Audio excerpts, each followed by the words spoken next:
Assalamualaikum warahmatullahi wabarakatuh. Sebelumnya perkenalkan nama saya Anggrisari Purliana, NIM P05120221006 dari kelas 1A Prodi D3 Keperawatan Poltekkes Kemenkes Bengkulu.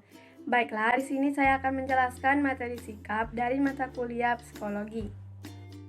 Sikap, yang pertama definisi, yang kedua komponen, karakteristik, faktor pembentukan, fungsi, dan teori pembentukan atau perubahan.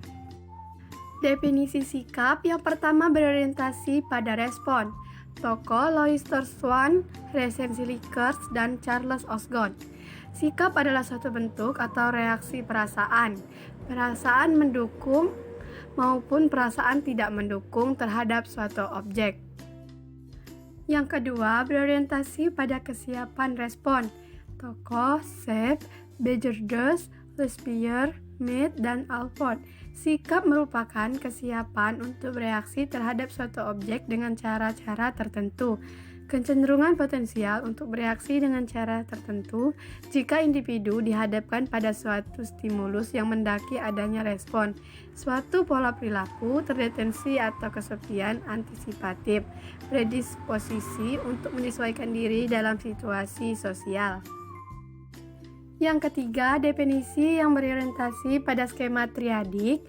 Sikap merupakan konstelasi komponen kognitif, afektif, konatif yang saling berinteraksi dalam memahami, merasakan, dan berperilaku terhadap suatu objek. Keteraturan tertentu dalam hal pemikiran, perasaan, dan persedia posisi tindakan seseorang terhadap suatu aspek di lingkungan sekitarnya. Komponen atau struktur sikap.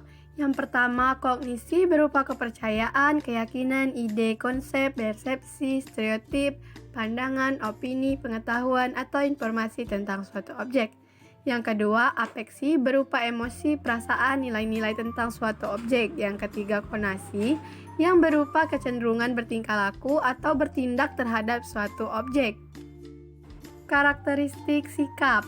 A. Sikap disimpulkan dari cara-cara individu bertingkah laku. B. Sikap ditunjukkan mengarah kepada objek psikologis. C. Sikap merupakan suatu yang dipelajari. D. Sikap mempengaruhi perilaku. Faktor pembentukan sifat. Yang pertama, faktor yang mempengaruhi pembentukan sikap. A. Pengalaman pribadi. B. Kebudayaan. C. Orang yang dianggap penting, yaitu orang tua, keluarga, pacar, sahabat, pemimpin.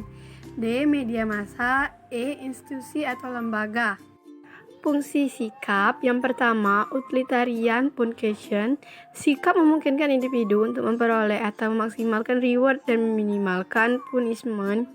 Yang kedua, knowledge function. Sikap membantu memahami lingkungan, dorongan untuk ingin mengerti untuk memperoleh pengetahuan.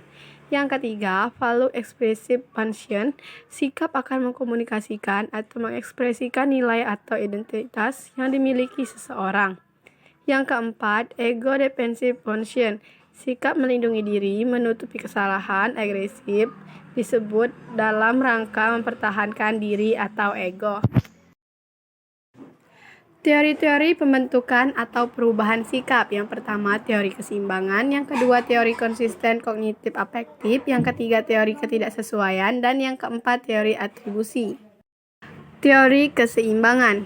Model teori melibatkan yang pertama prepesiper atau P, orang lain yaitu O, objek lain atau seseorang yaitu X. Yang pertama, ketiga elemen tersebut membentuk satu kesatuan di mana elemen tersebut dapat menghasilkan keseimbangan atau ketidakseimbangan.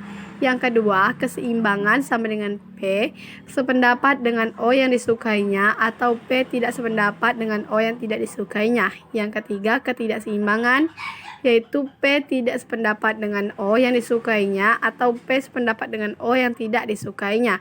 Yang keempat, ketidakseimbangan sama dengan perubahan untuk mencapai keseimbangan. Teori konsistensi kognitif afektif. Yang pertama, bagaimana seseorang membuat kognitifnya sesuai dengan afektifnya atau sebaliknya. Yang kognitif disesuaikan dengan afektif, afektif disesuaikan dengan kognitif. Yang kedua, jika terjadi ketidaksesuaian, yaitu yang pertama berusaha mengubah kognitif agar sesuai afektif dan berusaha mengubah afektif agar sesuai kognitif.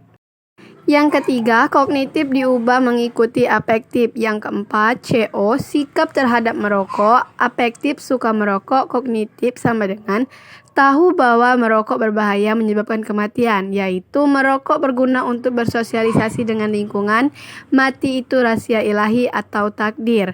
Yang kelima, afektif diubah mengikuti kognitif. Yang keenam, CO, sikap terhadap bakso langganan.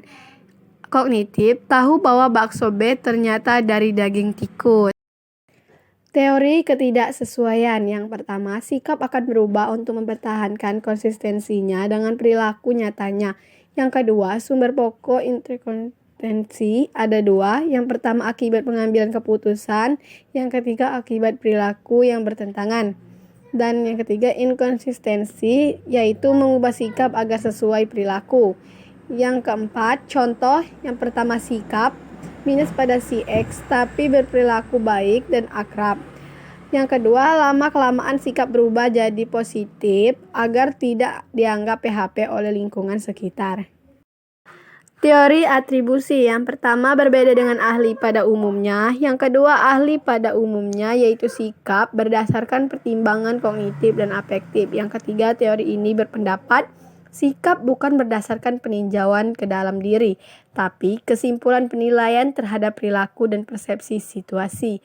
Yang keempat, perubahan perilaku, yaitu menunjukkan perubahan sikap. Dan yang kelima, CO, perilaku tidak mencontek sama dengan dipuji guru. Nilai tetap baik sama dengan sikap negatif pada mencontek. Baiklah, itulah saja penjelasan dari saya. Terima kasih. Wassalamualaikum warahmatullahi wabarakatuh.